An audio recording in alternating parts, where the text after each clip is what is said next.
latest ahan baga sak mana re hai tare koi samadon gi gari oi deni Manipur gi ko. Hello, welcome back to my channel 7 Smith Manipur. Ngasi gi no ba stock sing hai tare no ba gari koi gi ngasi lai stock sing gi update hai tare ko. Adu khara pijara kene semja video ne adu mayam jeng mina se ngasi gari se dum khara lai ko. Adu lai bising se dum mi se dum lak ni ne gari se ta lai hok da ba aduna maram oir kan da gari sing se dum hek kana tau boga yeng baga dum salongna koi sigi singmerong car bazaar ko dum lingen biraga dum salongna tana view yani ai contact number dum hapcharam ge ko duga dum tana view yeng mina se mathang mathang ai haijara ge ko sidagi hana dum hausara ge ahan bada lei gari se koi Hyundai gi i10 Grand i10 duni ko silai magi tiar gi condition ko si electric asigi sida so koi orbem sida turn indicator yaujare orbem da smile again ade magi price nungsina 2017 gine details hairo ha ga disi aduga magi price 3,80,000 ko running kilometer 58,000 smile tawre 2017 gine adum magi variant jina koi gi sports oduni ko Impal West ki NOC da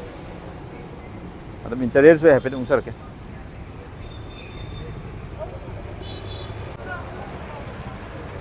ado interior sina smaina ugani look se ko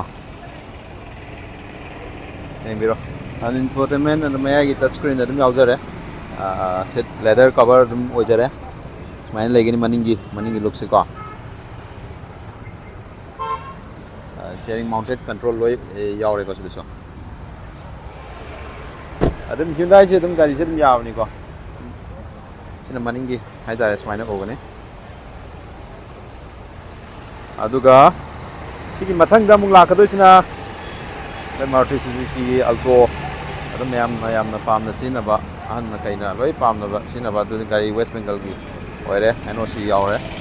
aduga sina mu 2015 gi oiduni ko aduga ma se price na 2.70 ai tare LX side ko adu manung gi su happy jing si magi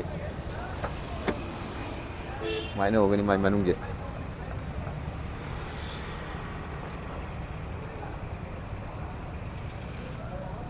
maning gi jenis maine ore ko aduga jijig lai riba air condition mai ogani aduga maning su happy smile lai maning gi sina ko aduga mok mathang ju akoi ge Maruti Suzuki gi ni lakado je smile lai ni ko mamang ge yem biro mathang ju Maruti Suzuki gi ni ko sina akoi ge Swift 2018 gi ko 2018 gi ni adu Swift ZXi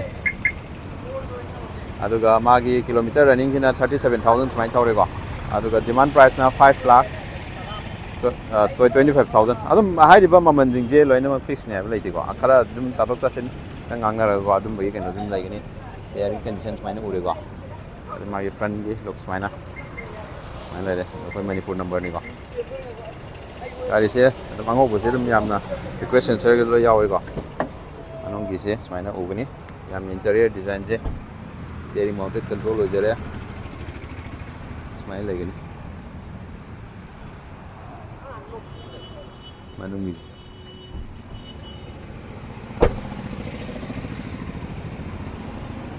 side alloy smile oi ko maning gi na smile or ni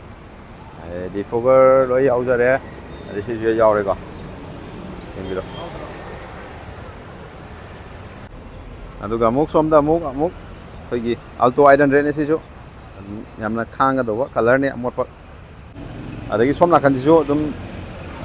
somna kan gi sina dum ke tare color je kitang light oi bisin awning na pamba yaur ga di haiba ji dum consider to ye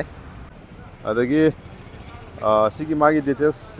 pir ga leire Alto LX ai jo din ko 2014 ni magi with NOC do ko aduga mano price na mo 2,40,000 smile lai gani ko ding biro magi front gi looks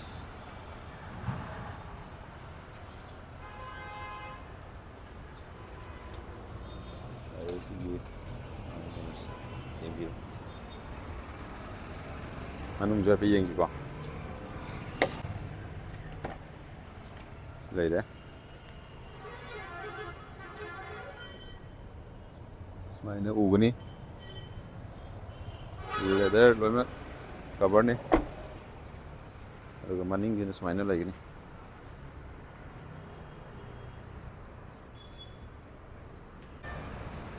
ꯑꯗꯨꯒ ꯁꯤꯒꯤ ꯑꯃꯨꯛ ꯁꯤꯒꯤ details ꯂꯥꯛꯄ ꯀꯥꯟꯗꯗꯤ ꯁꯨꯃꯥꯏꯅ ꯁꯦꯂꯦꯔꯤꯑꯣ ꯁꯤꯅ ꯑꯃꯨꯛ 2018ꯒꯤ ꯑꯣꯏꯕ ꯑꯗꯣ 3,60,000 ꯁꯨꯃꯥꯏꯅ ꯂꯥꯛꯀꯅꯤ ꯃꯥꯒꯤ ꯀꯩꯅꯣ ꯄ꯭ꯔꯥꯏꯁꯇꯀꯣ ꯑꯗꯨꯝ ꯈꯔ ꯃꯃꯟꯗꯤ ꯍꯥꯏꯗꯣꯛ ꯍꯥꯏꯖꯤꯟ ꯇꯥꯊꯣꯛ ꯇꯥꯁꯤꯟ ꯈꯔ ꯑꯗꯨꯝ ꯁ꯭ꯂꯥꯏꯠꯂꯤ ꯑꯗꯨꯝ ꯌꯥꯕꯒꯤ ꯈꯨꯗꯣꯡꯆꯥꯕ ꯑꯗꯨꯝ ꯂꯩꯒꯅꯤꯀꯣ ꯁꯨꯃꯥꯏꯅ ꯂꯩꯔꯦ ꯃꯥꯒꯤ ꯀꯩꯅꯣꯁꯦ ꯇꯌꯥꯔꯒꯁꯦ ꯑꯝꯇ ꯌꯦꯡꯕꯤꯌꯨ ꯁꯤ ꯑꯦꯂꯣꯏ ꯄꯨꯔꯥ ꯇꯣꯉꯥꯟꯅ ꯑꯦꯛꯁꯇ꯭ꯔꯥ ꯑꯩꯈꯣꯏꯒꯤ ꯃꯄꯥꯟꯗꯒꯤ ꯇꯣꯉꯥꯟꯅ ꯍꯥꯞꯆꯕ ꯑꯣꯏꯗꯣꯏꯅꯤꯀꯣ ꯑꯗꯨꯒ ꯁꯤꯒꯤ ꯃꯅꯨꯡꯁꯤꯁꯨ ꯑꯝꯇꯪ ꯌꯦꯡꯍꯟꯖꯔꯛꯀꯦꯀꯣ ꯁꯤꯒꯤ ꯃꯅꯨꯡꯁꯤꯅ ꯁꯨꯃꯥꯏꯅ ꯂꯩꯔꯅꯤ ꯏꯟꯇꯔꯤꯌꯔꯁꯦ ꯄꯨꯔꯥ ꯁꯨꯃꯥꯏꯅ ꯂꯩꯔꯅꯤ ꯀꯂꯔꯁ ꯃꯥꯒꯤ ꯃꯌꯥꯏꯗꯁꯨ ꯏꯟꯐꯣꯔꯇꯦꯟꯃꯦꯟ ꯑꯃ ꯍꯥꯞꯆꯔꯤꯀꯣ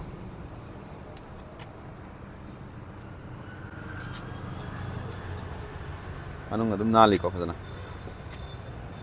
ꯁꯨꯃꯥꯏꯅ ꯂꯩꯒꯅꯤ ꯑꯗꯨꯒ ꯃꯅꯤꯡꯂꯣꯝꯗꯒꯤ ꯂꯥꯛꯄ ꯀꯥꯟꯗꯁꯨ ꯁꯨꯃꯥꯏꯅ ꯂꯩꯒꯅꯤ VXIꯗ ꯑꯣꯏꯗꯣꯏꯅꯤꯀꯣ ꯑꯗꯨꯒ ꯃꯊꯪꯗꯅ ꯑꯃꯨꯛ ꯑꯩꯈꯣꯏꯒꯤ ꯍꯤꯟꯗꯥꯏꯒꯤ i10ꯗꯨꯅꯤ ꯑꯩꯈꯣꯏꯒꯤ ꯃꯆꯨ ꯑꯩꯈꯣꯏꯒꯤ ꯁꯤꯜꯚꯔ ꯃꯆꯨ ꯅꯠꯇꯕ ꯑꯩꯈꯣꯏꯒꯤ ꯈꯤꯇꯪ ꯀꯔꯤ ꯍꯥꯏꯗꯣꯏꯅꯣ ꯁꯤ ꯃꯆꯨꯁꯦ ꯑꯩꯁꯨ ꯈꯪꯗ꯭ꯔꯦ ꯁꯨꯃꯥꯏꯅ ꯂꯩꯒꯅꯤ ꯃꯃꯥꯡꯒꯤ ꯂꯨꯛꯁ ꯀꯣ ꯑꯗꯨꯒ ꯇꯌꯥꯔꯒꯤ ꯀꯟꯗꯤꯁꯟꯅ ꯁꯨꯃꯥꯏꯅ ꯂꯩꯔꯦ ꯑꯗꯨꯒ ꯃꯥꯒꯤ ꯗꯤꯇꯦꯜꯁꯅ ꯁꯤ ꯂꯩꯔꯦ i10 ꯁ꯭ꯄꯣꯔꯠꯁꯅꯤ ꯚꯦꯔꯤꯌꯟꯁꯦꯀꯣ ꯑꯗꯨꯒ ꯋꯦꯁ ꯕꯦꯡꯒꯜ ꯅꯝꯕꯔꯅꯤ NOCꯗ ꯑꯗꯣ 34,000 ꯀꯤꯂꯣꯃꯤꯇꯔꯃꯨꯛ ꯊꯧꯔꯦ 2012ꯒꯤ ꯑꯗꯨꯒ 2,25,000 ꯁꯨꯃꯥꯏꯅ ꯂꯩꯔꯦ ꯃꯥꯒꯤꯅ ꯄ꯭ꯔꯥꯏꯁꯁꯦ ꯃꯅꯤꯡꯒꯤꯁꯨ ꯍꯥꯏꯐꯦꯠ ꯌꯦꯡꯍꯟꯖꯔꯛꯀꯦ ꯁꯨꯃꯥꯏꯅ ꯂꯩꯔꯦ ꯃꯅꯤꯡꯒꯤꯁꯦ ꯑꯗꯒꯤ ꯏꯟꯇꯔꯤꯌꯔ ꯁꯤꯅ ꯁꯨꯃꯥꯏꯅ ꯂꯩꯒꯅꯤ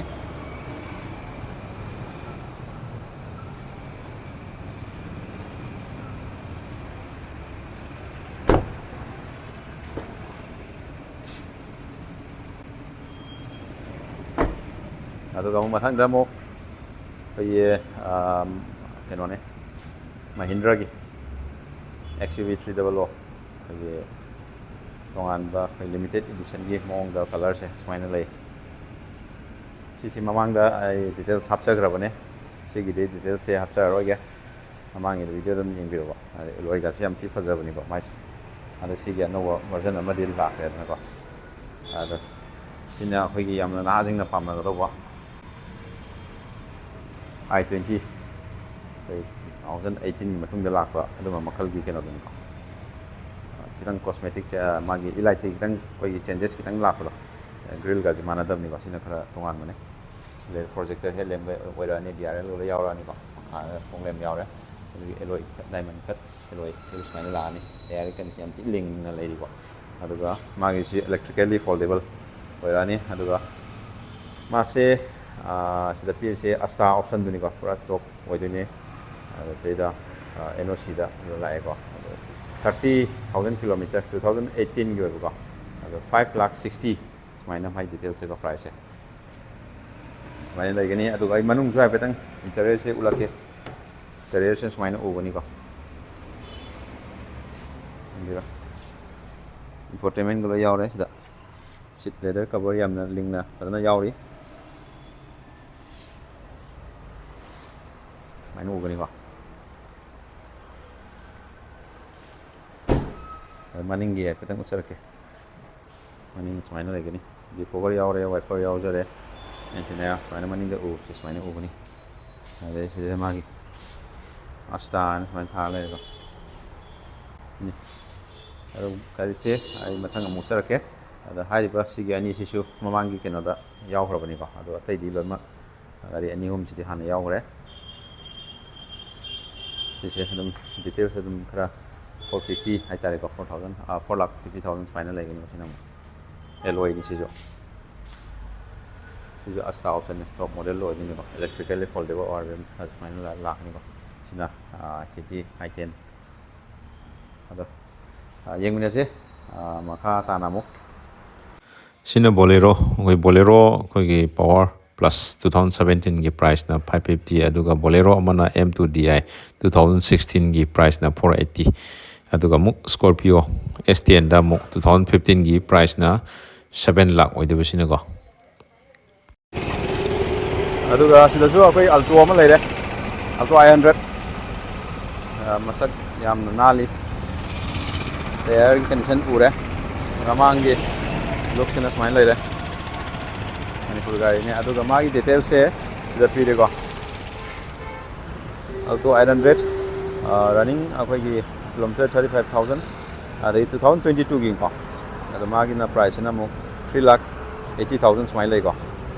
ꯑꯗꯨꯝ ꯁ꯭ꯂꯥꯏꯠꯂꯤ ꯅꯦꯒꯣꯁꯤꯌꯦꯠ ꯑꯗꯨꯝ ꯇꯧꯕ ꯌꯥꯕꯒꯤ ꯈꯨꯗꯣꯡꯆꯥꯕꯁꯨ ꯑꯗꯨꯝ ꯂꯩꯔꯅꯤꯀꯣ ꯑꯗꯣ ꯃꯅꯨꯡꯒꯤꯁꯨ ꯏꯟꯇꯔꯤꯌꯔꯁꯦ ꯍꯥꯏꯐꯦꯠꯇꯪ ꯎꯠꯆꯔꯛꯀꯦꯀꯣ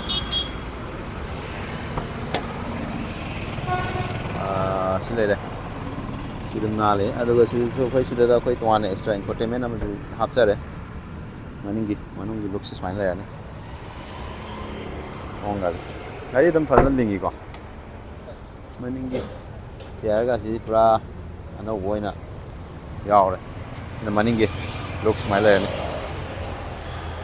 ꯁꯤꯗꯁꯨ ꯑꯃ ꯂꯩꯔꯦ ꯁꯤꯁꯨ ꯃꯌꯥꯝ ꯑꯗꯨꯝ ꯌꯦꯡꯕꯤꯌꯣ ꯑꯩꯈꯣꯏꯒꯤ ꯁ꯭ꯃꯣꯜ SUV ꯍꯥꯏꯇꯥꯔꯦ ꯃꯥꯏꯀ꯭ꯔꯣ SUV ꯍꯥꯏꯇꯥꯔꯦ ꯑꯦꯛꯁꯄ꯭ꯔꯦꯁꯣꯗꯨꯅꯤꯀꯣ ꯑꯗꯨꯝ ꯂꯦꯇꯦꯁ ꯑꯍꯟꯕꯒ ꯆꯞ ꯃꯥꯟꯅꯔꯦ ꯍꯥꯏꯇꯥꯔꯦ ꯑꯩꯈꯣꯏ ꯁꯃꯗꯣꯟꯒꯤ ꯒꯥꯔꯤ ꯑꯣꯏꯗꯣꯏꯅꯤ ꯃꯅꯤꯄꯨꯔꯒꯤꯀꯣ ꯑꯗꯩ ꯇꯥꯌꯔꯒꯤ ꯀꯟꯗꯤꯁꯟ ꯌꯦꯡꯕꯤꯔꯣ 2022ꯒꯤꯅꯤꯀꯣ ꯑꯗꯨꯒ ꯃꯥꯒꯤ ꯄ꯭ꯔꯥꯏꯁ ꯗꯤꯃꯥꯟꯁꯤꯅ ꯑꯩꯈꯣꯏ 4,20,000 ꯍꯥꯏꯇꯥꯔꯦꯀꯣ 4,20,000 ꯁꯨꯃꯥꯏꯅ ꯂꯩꯒꯅꯤ ꯑꯗꯣ ꯇꯣꯞ ꯃꯣꯗꯦꯜꯅꯤ ꯑꯗꯨꯝ ꯃꯅꯨꯡꯁꯨ ꯍꯥꯏꯐꯦꯠꯇꯪ ꯎꯠꯆꯔꯛꯀꯦ ꯌꯦꯡꯕꯤꯔꯣ ꯁꯨꯃꯥꯏꯅ ꯂꯩꯒꯅꯤꯀꯣ ꯄꯨꯔꯥ ꯑꯍꯥꯟꯕꯅꯤ ꯃꯌꯥꯝ ꯑꯗꯨꯝ ꯁꯤꯗꯤ ꯑꯗꯨꯝ ꯈꯔ ꯉꯟꯅ ꯑꯗꯨꯝ ꯂꯦꯡꯁꯤꯟꯕꯤꯍꯧꯕ ꯌꯥꯅꯤ ꯍꯥꯏꯗꯤ ꯈꯔ ꯉꯟꯅ ꯇꯥꯟꯅꯕꯤꯍꯧꯕ ꯍꯥꯏꯗꯤ ꯁꯤꯗꯤ ꯑꯗꯨم ꯂꯧꯅꯈ꯭ꯔꯅꯦꯕꯀꯣ ꯐꯠ ꯂꯥꯎꯅ ꯒꯥꯔꯤꯁꯦ ꯑꯗꯨꯝ ꯈꯤꯇꯪ ꯑꯩꯈꯣꯏꯒꯤ ꯂꯝꯕꯤ ꯈꯔ ꯒ꯭ꯔꯥꯎꯟ ꯀ꯭ꯂꯤꯌꯔꯦꯟꯁ ꯈꯔ ꯋꯥꯡꯕ ꯄꯥꯝꯕ ꯏꯆꯤꯜ ꯏꯅꯥꯎꯁꯤꯡꯒꯤꯗꯃꯛꯇꯗꯤ ꯁꯤꯁꯦ ꯑꯗꯨꯝ ꯈꯤꯇꯪ ꯑꯗꯨꯝ ꯀꯩꯅꯣ ꯇꯧꯒꯅꯤ ꯍꯥꯏꯇꯥꯔꯦ ꯃꯅꯤꯡꯒꯤ ꯂꯨꯛꯁꯅ ꯁꯨꯃꯥꯏꯅ ꯂꯩꯔꯅꯤ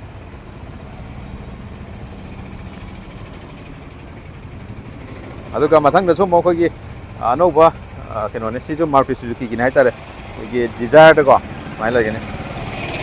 ꯐ꯭ꯔꯟ ꯂꯨꯛ ꯁꯨꯃꯥꯏꯅ ꯑꯗꯨꯒ ꯁꯤꯅ VXI ꯅꯤꯀꯣ ꯁꯤꯁꯨ ꯑꯗꯨꯒ ꯃꯥꯒꯤ ꯄ꯭ꯔꯥꯏꯁ ꯗꯤꯃꯥꯟꯁꯤꯅ 3,85,000 ꯁꯨꯃꯥꯏꯅ ꯂꯥꯛꯑꯅꯤꯀꯣ ꯑꯗ ꯔꯟꯅꯤꯡ ꯀꯤꯂꯣꯃꯤꯇꯔꯁꯦ ꯑꯣꯟꯂꯤ 39,000 ꯁꯨꯃꯥꯏꯅ ꯂꯩꯒꯅꯤꯀꯣ ꯗꯤꯖꯥꯌꯔ 2016ꯒꯤ ꯑꯗꯨꯝ ꯌꯦꯡꯕꯤꯔꯣ ꯑꯩ ꯀꯣꯏꯅ ꯑꯗꯨꯝ ꯍꯥꯏꯐꯦꯠ ꯃꯅꯤꯡ ꯃꯃꯥꯡ ꯌꯦꯡꯍꯟꯖꯔꯛꯀꯦꯀꯣ ꯃꯅꯤꯡꯒꯤ ꯁꯨꯃꯥꯏꯅ ꯂꯩꯔꯅꯤ ꯇꯥꯌꯔ ꯁꯨꯃꯥꯏꯅ ꯂꯩꯔꯅꯤ ꯀꯟꯗꯤꯁꯟ ꯌꯥꯝ ꯐꯔꯤ ꯑꯗꯒꯤ ꯁꯤꯗꯁꯨ ꯌꯦꯡꯕꯤꯔꯣ ꯃꯅꯨꯡꯁꯦ ꯄ꯭ꯔꯤꯃꯤꯌꯝ ꯐꯖꯅ ꯑꯣꯏꯔꯤꯀꯣ ꯌꯦꯡꯕꯗ ꯂꯦꯗꯔ ꯁꯤꯠ ꯌꯥꯝ ꯊꯤꯅ ꯀ꯭ꯋꯥꯂꯤꯇꯤ ꯐꯖꯅ ꯂꯩꯔꯤꯀꯣ ꯌꯦꯡꯕꯤꯔꯣ ꯃꯅꯤꯡꯁꯨ ꯑꯥꯝꯔꯦꯁꯀꯥꯁꯦ ꯌꯥꯝ ꯐꯅ ꯃꯑꯣꯡ ꯇꯥꯅ ꯌꯥꯎꯔꯤ ꯍꯥꯏꯇꯥꯔꯦ ꯑꯣꯜ ꯄꯋꯥꯔ ꯋꯤꯟꯗꯣ ꯂꯣꯏ ꯂꯥꯛꯑꯅꯤꯀꯣ ꯑꯗꯣ ꯒꯥꯔꯤꯁꯦ ꯑꯗꯨꯝ ꯌꯥꯏꯅ ꯈꯜꯂꯦ ꯋꯥꯈꯜꯗꯀꯣ ꯑꯗꯣ ꯃꯊꯪꯗꯁꯨ ꯑꯃꯨꯛ ꯂꯥꯛꯀꯗꯣꯏ ꯁꯤꯁꯨ ꯑꯩꯈꯣꯏꯒꯤ ꯌꯥꯝꯅ ꯗꯤꯃꯥꯟ ꯂꯩꯕ ꯑꯩꯈꯣꯏꯒꯤ ꯑꯗꯨꯝꯕ ꯃꯈꯜꯒꯤ ꯒꯥꯔꯤꯅꯦ ꯃꯥꯔꯨꯇꯤꯒꯤ ꯁꯥꯏꯠꯇꯒꯤꯀꯣ ꯃꯥꯔꯨꯇꯤ ꯁꯨꯖꯨꯀꯤ ꯁꯥꯏꯠꯇꯒꯤ ꯑꯩꯈꯣꯏꯒꯤ ꯁ꯭ꯋꯤꯐ VXI ꯀꯣ ꯃꯥꯁꯤ ꯗꯤꯇꯦꯜꯁ ꯑꯩ ꯁ꯭ꯀ꯭ꯔꯤꯟ ꯑꯗꯨꯝ ꯍꯥꯞꯆꯔꯛꯑꯒꯦꯀꯣ ꯔꯟꯅꯤꯡ ꯀꯤꯂꯣꯃꯤꯇꯔꯁꯦ ꯑꯣꯟꯂꯤ 30 ꯃꯨꯛꯀꯤ ꯆꯥꯡ 34 ꯍꯥꯏꯕ꯭ꯔꯥ ꯁꯨꯃꯥꯏꯅ ꯁꯤꯒꯤ ꯆꯥꯡ ꯊꯧꯗ ꯉꯥꯏꯔꯤꯀꯣ ꯑꯗꯨꯝ ꯒꯥꯔꯤ ꯀꯟꯗꯤꯁꯟ ꯌꯦꯡꯕ ꯌꯥꯝ ꯅꯨꯡꯉꯥꯏꯔꯤ ꯇꯥꯌꯔꯒꯁꯤ ꯌꯦꯡꯉꯨꯇꯣ ꯁꯨꯃꯥꯏꯅ ꯑꯗꯨꯝ ꯂꯩꯔꯤ ꯑꯗꯨꯅꯀꯣ ꯑꯗꯒꯤ ꯃꯥꯏ ꯃꯅꯨꯡꯁꯨ ꯑꯩ ꯍꯥꯏꯐꯦꯠ ꯌꯦꯡꯍꯟꯖꯔꯛꯀꯦꯀꯣ ꯁꯤꯅꯤ ꯏꯟꯇꯔꯤꯌꯔꯁꯦ ꯏꯟꯐꯣꯇꯦꯟꯃꯦꯟꯒ ꯂꯣꯏ ꯌꯥꯎꯖꯔꯦꯀꯣ ꯁꯨꯃꯥꯏꯅ ꯑꯗꯒꯤ ꯃꯅꯤꯡꯒꯤ ꯁꯤꯠꯅ ꯁꯨꯃꯥꯏꯅ ꯎꯒꯅꯤꯀꯣ ꯑꯗꯩ ꯁ꯭ꯇꯤꯌꯔꯤꯡ ꯃꯥꯎꯟꯇꯦꯠ ꯀꯟꯇ꯭ꯔꯣꯜꯒ ꯑꯗꯨꯝ ꯌꯥꯎꯖꯔꯦ ꯁꯤꯅ ꯁꯨꯃꯥꯏꯅ ꯂꯩꯒꯅꯤꯀꯣ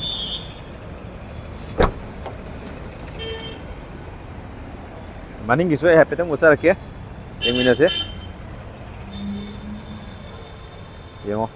ꯃꯅꯤꯡꯒꯤ ꯂꯨꯛꯁꯦ ꯁꯨꯃꯥꯏꯅ ꯂꯩꯒꯅꯤ ꯑꯗꯣ ꯉꯁꯤꯒꯤꯗꯤ ꯚꯤꯗꯤꯑꯣꯁꯦ ꯁ꯭ꯋꯥꯏꯗ ꯁꯨꯝ ꯂꯣꯏꯁꯤꯟꯅꯕ ꯇꯧꯔꯒꯦ ꯑꯗꯣ ꯀꯅꯥꯒꯨꯝꯕ ꯁꯤꯅ ꯑꯣꯇꯣ ꯒꯤꯌꯔ ꯄꯥꯝꯃꯒꯗꯤ ꯍꯥꯏꯔꯤꯕ ꯒꯥꯔꯤꯁꯤ ꯑꯣꯇꯣꯅꯤꯀꯣ ꯑꯗꯨꯝ ꯁꯤ ꯑꯗꯨꯝ ꯆꯪꯕꯤꯕ ꯌꯥꯅꯤ ꯑꯗꯣ ꯉꯁꯤꯒꯤꯗꯤ ꯁꯨꯃꯥꯏꯅ ꯁꯨꯝ ꯂꯣꯏꯁꯤꯟꯖꯔꯒꯦ ꯑꯗꯨꯒ ꯃꯊꯪ ꯑꯅꯧꯕ ꯑꯃꯨꯛ ꯑꯞꯗꯦꯠꯇ ꯑꯃꯨꯛ ꯉꯥꯏꯃꯤꯟꯅꯁꯤ ꯑꯗꯣ okay thank you four washing ꯑꯩꯈꯣꯏꯒꯤ ꯅꯧꯅ ꯁꯕꯁꯀ꯭ꯔꯥꯏꯕ ꯇꯧꯗꯕ ꯏꯆꯤꯜ ꯏꯅꯥꯎꯁꯤꯡ ꯇꯧꯁꯟꯕꯤꯍꯧꯔꯣ ꯑꯩꯒꯤ 50K ꯌꯧꯅꯅꯕ ꯃꯌꯥꯝ ꯏꯆꯤꯜ ꯏꯅꯥꯎꯁꯤꯡꯅ ꯁꯕꯁꯀ꯭ꯔꯥꯏꯕꯔ ꯃꯌꯥꯝꯅ ꯚꯤꯌꯔꯁꯤꯡꯅ ꯑꯃꯨꯛꯇꯪ ꯍꯣꯠꯅꯕꯤꯔꯝꯃꯨꯀꯣ ꯑꯣꯀꯦ ꯒꯥꯔꯤ ꯊꯧꯕꯗꯗꯤ ꯁꯤꯠ ꯕꯦꯜꯠ ꯁꯣꯏꯅ ꯐꯥꯕꯤꯌꯨ ꯍꯦꯜꯃꯦꯠ ꯊꯧꯅ ꯍꯦꯜꯃꯦꯠ ꯁꯣꯏꯅ ꯎꯞꯄꯤꯌꯨ ꯑꯣꯀꯦ ꯆꯤꯡꯃꯩꯔꯣꯡ ꯀꯥꯔ ꯕꯖꯥꯔ ꯂꯩꯔꯦ ꯑꯗꯨꯒ ꯍꯥꯏꯔꯤꯕ ꯑꯩꯈꯣꯏꯒꯤ ꯒꯥꯔꯤꯁꯤꯡꯁꯤꯒꯤ ꯗꯤꯇꯦꯜꯁ ꯑꯩꯅ ꯀꯨꯞꯄ ꯃꯔꯣꯟ ꯇꯥꯟꯅꯅꯤꯡꯉꯁꯨ ꯑꯩ ꯗꯤꯁꯀ꯭ꯔꯤꯞꯁꯟꯗ ꯀꯣꯟꯇꯦꯛ ꯅꯝꯕꯔ ꯍꯥꯞꯄꯕꯅꯤꯀꯣ ꯑꯗꯨꯝ ꯁꯤ ꯂꯩꯔꯦ ꯆꯤꯡꯃꯩꯔꯣꯡ ꯀꯥꯔ ꯕꯖꯥꯔ ꯑꯗꯨꯝ ꯇꯥꯟꯅꯕꯤꯕ ꯌꯥꯔꯅꯤꯀꯣ